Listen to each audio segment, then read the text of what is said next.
வணக்கம். சில நாட்களுக்கு முன்பு அண்ணா பல்கலைக்கழகத்தை சார்ந்த அதாவது பொறியியல் கல்லூரிகளுக்கான கலந்தாய்வு தொடங்கியிருக்குது. ஆனால் இந்த பொறியியல் கலந்தாய்வு தொடங்கிறதுக்கு முன்னாடியே அதை விட மிகப்பெரிய பூதம் ஒன்று கிளம்பியிருக்குது. இன்னைக்கு வரைக்கும் எந்த மெயின் ஊடகம், அதாவது பத்திரிகையாகட்டும், செய்தி ஊடகங்களாகட்டும், வலைதளங்களாகட்டும், சமூக வலைதளங்கள் எதுலேயுமே பெரித அளவில் விவாதிக்கப்படாத ஒரு விஷயம் அண்ணா பல்கலைக்கழகத்தை பற்றிய ஒரு பெரிய பூதம் ஒன்று கிளம்பியிருக்குது. பெரிய ஊழல், மக்களுடைய கனவுகளை, மாணவர்களோட கனவுகளை இவ்வளோ நாள் சுரண்டி அழிச்சதற்கான மிகப்பெரிய ஆதாரத்துடன் நிரூபிக்கப்பட்ட பொறியியல் கல்லூரியில் நடந்த மிகப்பெரிய ஊழல் வெளிச்சத்துக்கு வந்திருக்குது. அதை பற்றி தான் இன்றைக்கி நம்ம காணொலியில் விரிவாக பார்க்க போகிறோம். வாங்க. வணக்கம். அதாவது அண்ணா பல்கலைக்கழகத்துக்கு கீழே, அதாவது பொறியியல் பல்கலைக்கழகம், இவங்களுக்கு கீழே பல தனியார் கல்லூரிகள், பொறியியல் கல்லூரிகள் செயல்பட்டு வருகின்றன. அதாவது அண்ணா பல்கலைக்கழகத்திலிருந்து அவங்களுடைய பாடத்திட்டங்கள், நடைமுறை செயல்பாடுகள் எல்லாமே அண்ணா பல்கலைக்கழகத்தோட வழிகாட்டுதலின் பேரில் நடக்கக்கூடிய தனியார் கல்லூரிகளில் நடந்த ஒரு மிகப்பெரிய ஊழலை பற்றி தான் இன்னைக்கு நம்ம பார்க்குறோம். என்ன ஊழல் அப்படின்னு பார்த்தீங்கன்னா, இன்னைக்கு பொறியியல் கல்லூரின்றது மக்களுடைய மிகப்பெரிய ஒரு கனவு. அதாவது இருக்கப்பட்டவன், இல்லாதப்பட்டவன் எல்லாருக்கும் ஒரு கனவு இருக்குது. தான் ஒரு பொறியியல் வல்லுநராக மாறணும். அது எந்த துறையாக இருந்தாலும் எடுத்துக்கலாம். தொழில்நுட்பத்துறை, மெக்கானிக்கல், டெக்னிக்கல், அதாவது ஐடி, கெமிக்கல், இந்த மாதிரி பல்வேறு துறைகள் இருக்குது பொறியியல் துறையில். அந்த பொறியியல் வல்லுநராக மாறணும்னு சொல்லி எல்லா பெற்றோர்களுக்கும் ஒரு மிகப்பெரிய கனவு இருக்குது.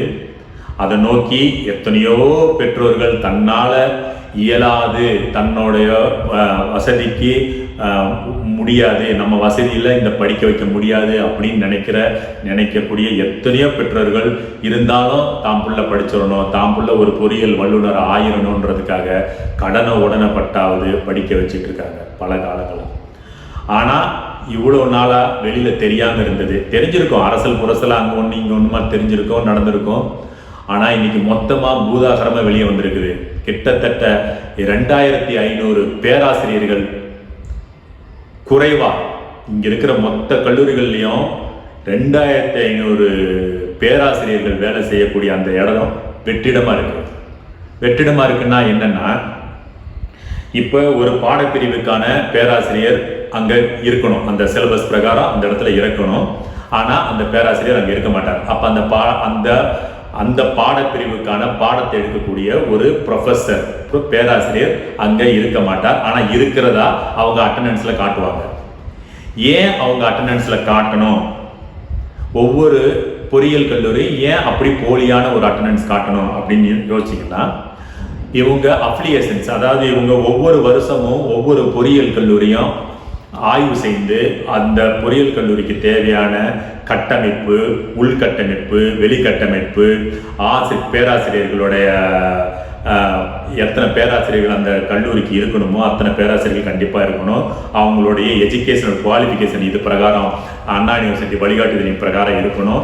இதெல்லாம் ஒவ்வொரு வருஷமும் அந்த அப்ளிகேஷன் குழு, அதாவது பரிந்துரை செய்யக்கூடிய அந்த குழு ஆராய்ஞ்சு ஒவ்வொரு கல்லூரிக்கும் சான்றிதழ் கொடுக்குறாங்க. அந்த சான்றிதழ் பேரில் தான் ஒவ்வொரு வருஷமும் இந்த கல்லூரிகள் நடைபெறுகின்றன. இதில் எது ஒன்று இடமைப்போ, இல்லை ஆய்வுக்கூடங்கள் சரியாக இல்லையோ, இல்லை சுற்றுப்புறங்கள் இல்லாமையோ, ஒரு படிக்கக்கூடிய வசதிகள் சரியாக குறைபாடுகள் இருந்தாலும் அந்த அப்ளிகேஷன் கொடுக்க மாட்டாங்க. அப்போ அந்த வருஷம் அவங்களால அந்த காலேஜை நடத்த முடியாது. அந்த மாதிரி ஒரு ரொம்ப கண்காணிப்போடு நடக்கக்கூடிய அந்த பொறியியல் கல்லூரிகளில் மிகப்பெரிய ஒரு ஓட்டம் இருக்குது. அவங்க என்னன்னா, இப்போ இந்த பேராசிரியர்கள் நியமனன்றது முன்னாடி ஒரு பிஜி டிகிரி இருந்தாலே ஒரு பேராசிரியரை வச்சுக்கலான்ற மாதிரிலாம் இருந்துச்சு. ஆனால் இன்னைக்கு அப்படிலாம் கிடையாது.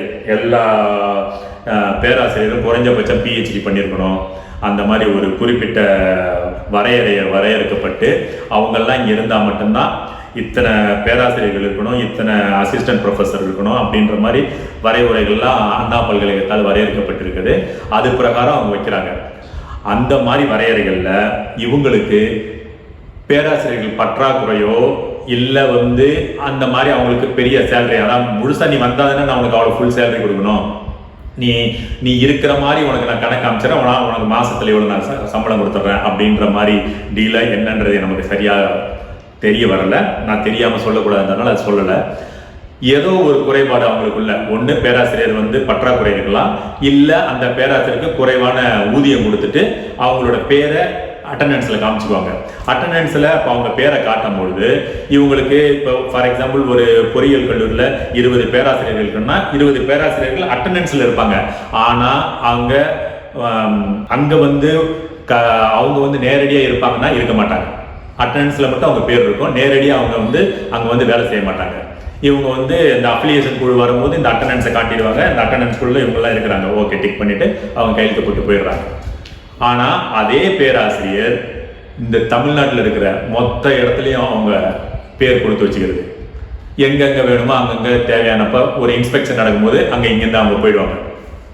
கன்னியாகுமரியில் இருக்கும் ஒரு காலேஜ், சென்னையில் ஒரு காலேஜில் இருப்பார் இவர் கன்னியாகுமரி காலேஜில் போய் அன்றைக்கி இன்ஸ்பெக்ஷன் அன்றைக்கி போய் அட்டண்டன்ஸ் போட்டுருவாரு. அங்கே இருப்பாங்க, அவங்க எல்லாம் கணக்கு அமைச்சுறாங்க, இத்தனை பேராசிரியர் இருக்காங்க, இத்தனை அசிஸ்டன்ட் ப்ரொஃபஸர் இருக்காங்க அப்படின்ற மாதிரி, துணை பேராசிரியர் இருக்கிறாங்க அப்படின்ற மாதிரி.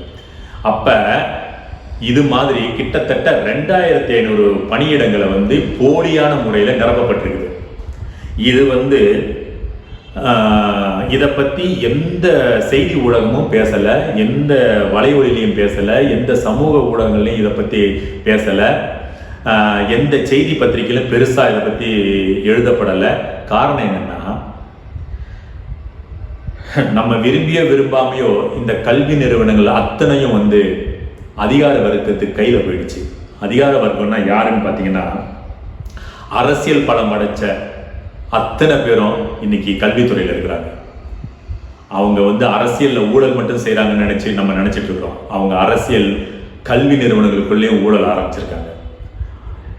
அரசியல் இருக்கிற அத்தனை பேருமே, அதிகார பலமிக்க அத்தனை பேருமே இன்னைக்கு கல்வி நிறுவனங்கள் நடத்துறாங்க. பெரிய அது மெடிக்கல் காலேஜ், பொறியியல் கல்லூரி, ஆர்ட்ஸ் அண்ட் சயின்ஸ் காலேஜ், இப்படி எல்லாம் அவங்கவுங்க தகுதிக்கு ஏற்ற மாதிரி எல்லாருமே நடத்துறாங்க. அந்த நிறுவனங்கள் அத்தனையிலையும் இந்த பிரச்சனைகள் இருக்கு. அதனால தான் இந்த செய்தி ஊடகங்களும் யாருமே இதை பற்றி பேசலை. எல்லாருமே ஒன்று காசை வாங்கிட்டு சும்மா இருக்காங்களான்னு தெரியாது, இல்லை அவங்களுக்கு பயந்துட்டு சும்மா இருக்காங்களான்னு தெரியாது. அதே மாதிரி எந்த அரசியல் கட்சி கூட இது வெளி உலகத்துக்கு ஆளுநர் அது மேல விசாரணை கமிஷன் போடுறாரு. அண்ணா யூனிவர்சிட்டி விசாரணை கமிஷன் போடுறாங்க. அண்ணா யூனிவர்சிட்டியோட வைஸ் சான்சலர் வேல்ராஜ் அவங்க அந்த விசாரணை கமிஷன் குழு அமைச்சிருக்காங்க. இதெல்லாம் அமைச்சு நடவடிக்கைகள் எடுக்க ஆரம்பிச்சிருக்கிறாங்க. இருந்தும் இன்னைக்கு வரைக்கும் எந்த செய்தி ஊடகமும் பேசலன்னா இதுக்கு காரணம் இந்த அதிகார வர்க்கம் தான்.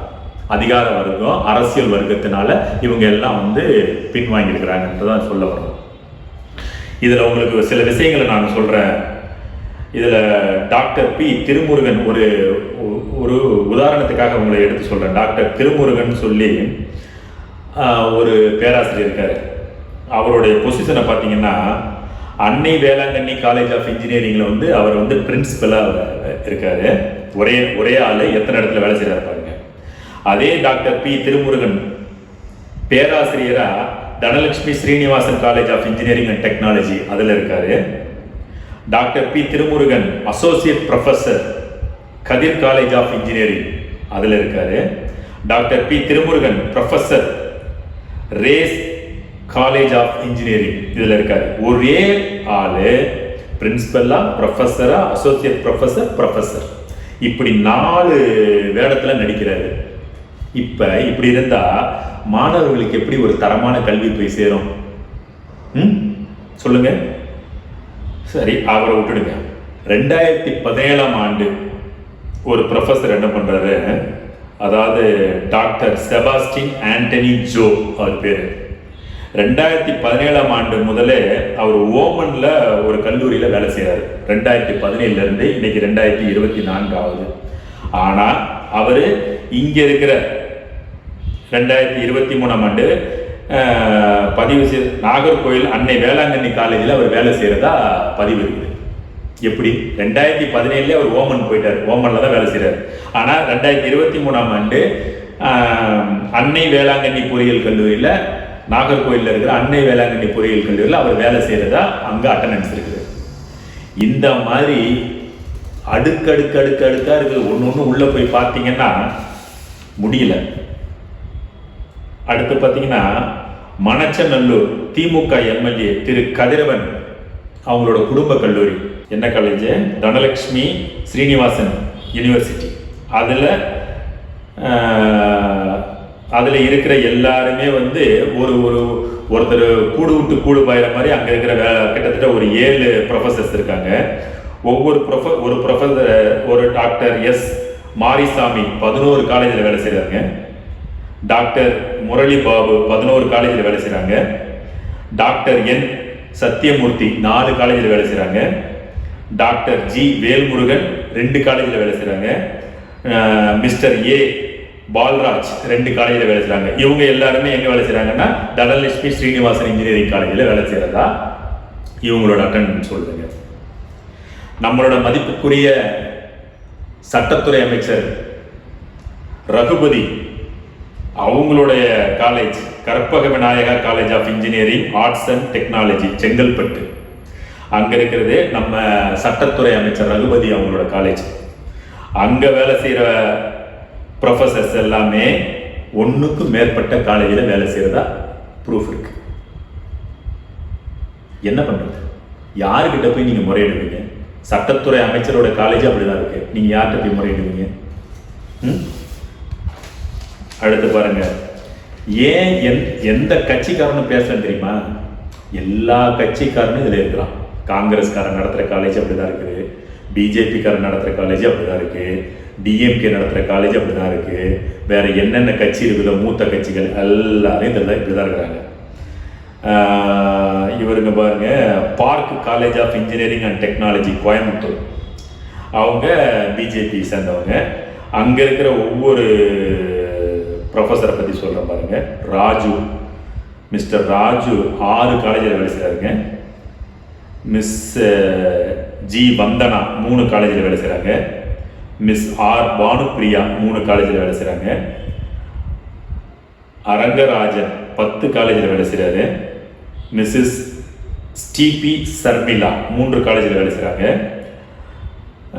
நமத் பாஷா 3 காலேஜில் வேலை செய்கிறாரு. மேலும் 5 பேராசிரியர்கள் 2 கல்லூரிகளில் பணிபுரிகிறார்கள். இது வந்து park college of engineering and technology Coimbatore.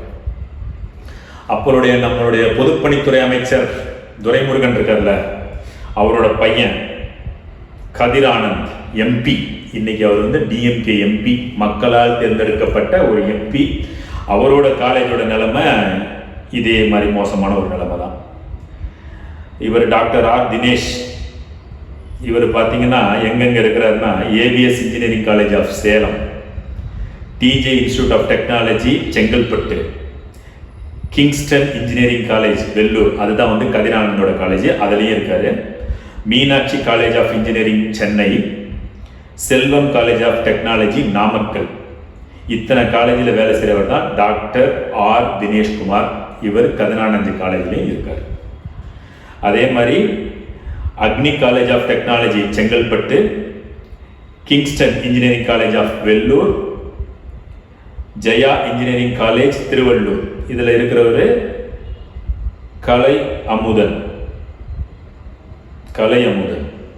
பல கல்லூரிகளில் வேலை செய்வதாக பெயர் கொடுத்து சம்பாதிக்கும் பேராசிரியர்கள். இவங்க பேராசைப்படுறாங்களா இல்லை காலேஜ் நடத்துகிறவங்க பேராசைப்படுறாங்களான்றது இன்னும் நம்ம உள்ளே போய் பார்த்தது தெரியும். அடுத்து பார்த்தீங்கன்னா டாக்டர் எஸ் மாரிசாமி, அவர் வந்து 11 காலேஜில் பேராசிரியராக வேலை செய்கிறாருங்க. டாக்டர் மாரிசாமி அமைச்சர் எம்ஆர்கே பன்னீர்செல்வம் அவர்களது குடும்ப கல்லூரியிலும் பேராசிரியராக இருக்கிறார். அதாவது டிஎம்கேயோட அமைச்சர் எம்ஆர்கே பன்னீர்செல்வம் இருக்கார்ல, அவரோட காலேஜ்லையும் இதே மாரிசாமி வேலை செய்கிறாரு. இவர் மொத்தம் வேலை செய்கிற காலேஜ் வந்து 11 காலேஜ். அப்போ எந்த இடத்துலையும் எனக்கு தெரிஞ்சு ஒருத்தனோட பேராசை இன்னொருத்தனோட 2 பேரோட பேராசைக்கு இந்த மாணவ செல்வங்கள் பாதிக்கப்பட்டிருக்காங்க. நிறைய பெற்றோரோட கனவு சிதைக்கப்பட்டிருக்குது. இதுதான் உண்மை. நம்ம முன்னாள் காங்கிரஸ் தலைவர் தங்கபாலு இருக்கார்ல, அவரோட college TJ institute of technology Chengalpattu, அதில் வந்து கிட்டத்தட்ட 33 மோசடி பேராசிரியர்கள் வேலை செய்கிறாங்க.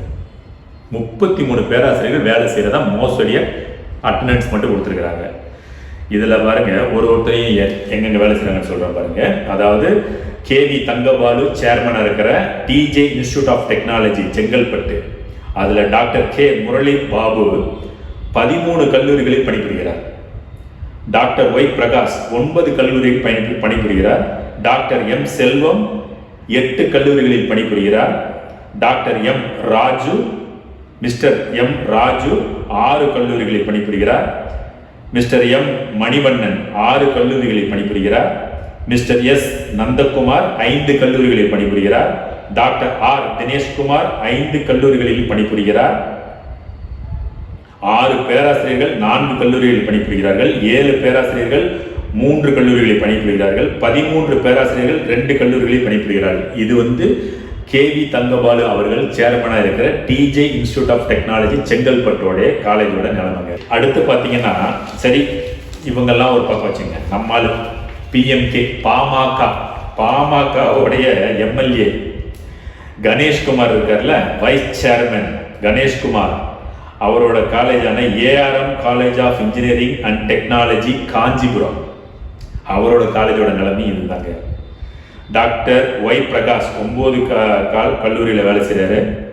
டாக்டர் வி கஜேந்திரகுமார் 6 கல்லூரிகளில் வேலை செய்கிறாரு. டாக்டர் கே வெங்கட்ரமணா 6 கல்லூரிகளில் வேலை செய்கிறாங்க.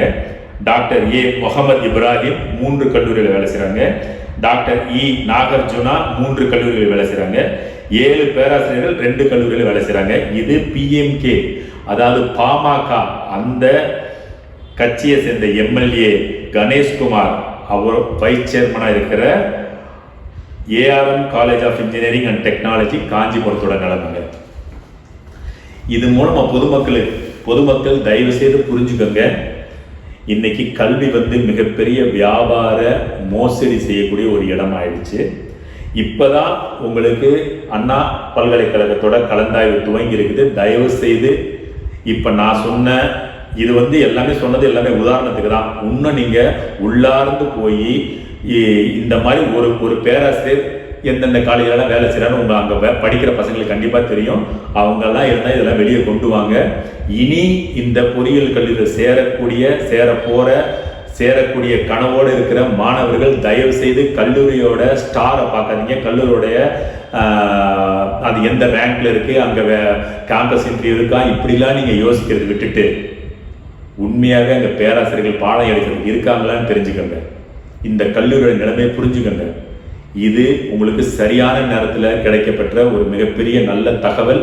இதை பயன்படுத்திக்கங்க. இது இவ்வளோ தகவலும் எப்படி வெளியே வந்துச்சு அப்படின்னா, அறப்போர் இயக்கம்ன்ற ஒரு இயக்கம் இவ்வளோ பெரிய ஒரு தன்னுடைய முயற்சியை செலவிட்டு பல பேர் மக்களுடைய உதவியோட இவ்வளோ உண்மைகளை வெளியே கொண்டு வந்திருக்காங்க. அவங்களுக்கு முதல்ல நம்ம நன்றி சொல்வோம். அறப்போர் இயக்கத்திற்கு இந்த மாணவர்கள் சார்பாகவும் பெற்றோர்கள் சார்பாகவும் நம்மளோட முதல் நன்றியை தெரிவிச்சுக்குவோம். அவங்க தான் இவ்வளோ தகவல்களை வெளியே கொண்டு வந்திருக்கிறாங்க. அவங்க கொடுத்த புகாரின் அடிப்படையில் தான் இன்னைக்கு நம்மளோட ஆளுநர் நடவடிக்கை எடுத்திருக்காரு. அண்ணா பல்கலைக்கழகத்தோட வைஸ் சான்சலர் திரு வேல்ராஜ் அவர்கள் இந்த கல்லூரிகள் மேலெல்லாம் நடவடிக்கை எடுக்கிறதுக்கு உத்தரவு போட்டிருக்காங்க. இதன் மூலமாக வரக்கூடிய எங்களுடைய பொதுமக்களுடைய வேண்டுகோள் என்னன்னா, இது போன்ற தவறு செய்யக்கூடிய ஆசிரியர்கள் கல்லூரிகள் மீது மிக கடுமையான நடவடிக்கை எடுக்கப்பட்டு அவர்கள் மேற்கொண்டு பணிகள் செய்யக்கூடிய அந்த தார்மீக பொறுப்பை எடுத்துடணும். அவங்க இனிமே இந்த தொழிலுக்கு உதவவே மாட்டாங்க. இந்த தொழிலுக்கு அவங்க செஞ்ச மிகப்பெரிய துரோகம். இனிமே இந்த பேராசிரியர் படி அவங்க செய்யக்கூடிய தகுதி நீக்க செஞ்சிடணும். இனிமே அவங்க எங்கேயுமே வேலை செய்யக்கூடாது. அதே மாதிரி இந்த நிறுவனங்கள் எல்லாத்தையும் நீங்க சஸ்பெண்ட் பண்ணணும். மறுபடியும் அவங்க இதை நடத்துறதுக்கூடிய தகுதியை இழக்க செய்யணும். இதுதான் வந்து இந்த மாணவர்களுக்கும் பெற்றோர்களுக்கும் இந்த அரசாங்கமும் இந்த அண்ணா பல்கலைக்கழகமும் இருக்கக்கூடிய நேர்மையான நடவடிக்கையா நாங்க பார்க்கிறோம். அதாவது பாருங்க, கல்வி கடன்ற ஒரு கான்செப்டை கொண்டு வந்தாங்க. உங்களுக்கு எல்லாருக்கும் தெரியும். இப்ப சமீபத்தில் தான் இந்த கல்வி கடன் வந்துச்சு. ஏன் வந்ததுன்னு கொஞ்சம் நீங்க உள்ளார்ந்து யோசிச்சு பார்த்தீங்கன்னா, இதை நடத்துறவங்க மொத்த பேருமே அரசியல்வாதிங்க. கல்வி கடன்றது உருவாக்குனது உங்களுக்கு எனக்கு நல்லது செய்யறதுக்காக இல்லைங்க. அது நீங்க நல்லா புரிஞ்சுக்கணுமா, பெற்றோர்கள் புரிஞ்சுக்கணும். ஏன் அவங்க நல்லது செய்யறதுக்காக கொண்டு வரல நான் சொல்றேன்னா, இந்த நிறுவனங்களை, உயர்கல்வி நிறுவனங்களை, பொறியியல் கல்லூரி நிறுவனங்களை, காலேஜஸ், ஆர்ட்ஸ் அண்ட் சயின்ஸ் காலேஜாக இருக்கட்டும், எந்த காலேஜாக வேணாலும் இருக்கட்டும், இதை அதிகமாக நடத்தக்கூடியவர்கள் பெரிய செல்வந்தர்கள், அவங்க அரசியல்வாதியாக இருக்கிறாங்க, இல்லை அரசியல் பின்புலம் கொண்டவர்களாக இருக்காங்க, அரசியல் அதிகாரத்திற்கு அவங்களுடைய தொடர்புடைய குடும்ப சார்ந்த இந்த மாதிரி ஏதோ ஒரு வகையில் அரசியல் சார்ந்தவர்கள் தான் இந்த நிறுவனங்கள்லாம் நடத்துகிறாங்க. அப்போ இவ்வளோ நிறுவனங்களை தொடங்கி நடத்தும் பொழுது மக்களுக்கு அந்த கல்வி கட்டணத்தை செலுத்தக்கூடிய சக்தி இல்லைன்னா இவங்க இத்தனை நிறுவனங்களை தொடர்ந்து நடத்தவே முடியாது. அப்போ அதுக்காக என்ன பண்ணுறாங்கன்னா, கல்வி கடன்ற ஒரு திட்டத்தை உருவாக்குறாங்க.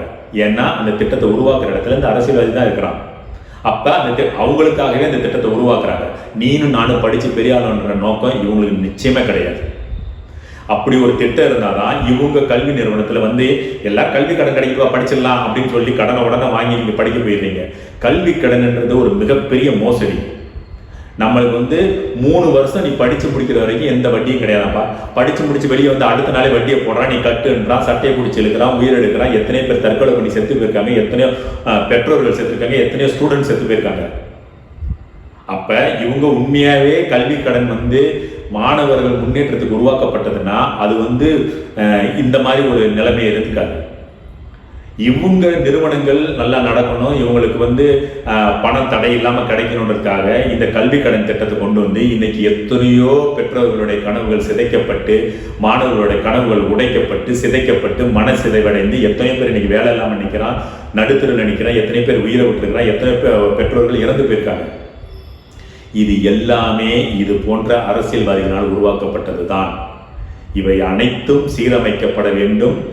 இது அதற்கான ஒரு எத்தனையோ இழந்துட்டு தான், எத்தனையோ பேர் உயிரை இழந்து தான் ஒவ்வொரு விஷயம் நடக்குது. அது மாதிரி இது எத்தனையோ மாணவர்களோட கனவுகள் சிதைக்கப்பட்டு தான் இனிமேல் இது சீரடையும்னா அதுக்கு இதுவே அறுதியான ஒரு முடிவாக இருக்கணும். இது மூலமாக எடுக்கக்கூடிய நடவடிக்கைகள் வருங்கால சந்ததியினரை செழிப்பாகவும் சிறப்பாகவும் உருவாக்கக்கூடியதாக அமைய வேண்டும் என்பதே எங்களுடைய நோக்கம்.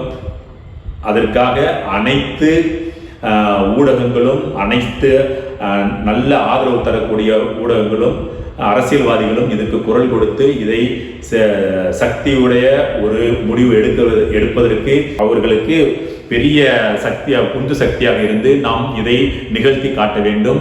இந்த தவறுகளை இதோட முற்றுப்புள்ளி வைத்து இனிவரும் காலங்களில் இது போன்ற தவறுகள் நடக்கா வண்ணம் இருப்பதற்கு இதுவே கடைசியாக இருக்க வேண்டும். இனி இப்படி ஒரு நிகழ்வு நடக்கக்கூடாது என்பது எங்களுடைய ஆவல். மீண்டும் ஒரு முறை அறப்போர் இயக்கத்திற்கு எங்களுடைய நன்றியை தெரிவித்துக் கொள்கிறோம். மற்றும் இது சம்பந்தமாக 2 அரசியல் கட்சிகள் மட்டுமே குரல் கொடுத்துன்றது. ஒன்று நமது வேல்முருகன் ஐயா அவர்களுக்கு எங்களுடைய நன்றி. நாம் தமிழர் கட்சி அண்ணன் சீமான் அவர்கள் இதற்கு குரல் கொடுத்திருக்கிறார். அவர்களுக்கும் எங்கள் நன்றியை தெரிவித்துக் கொள்கிறோம். நன்றி, வணக்கம்.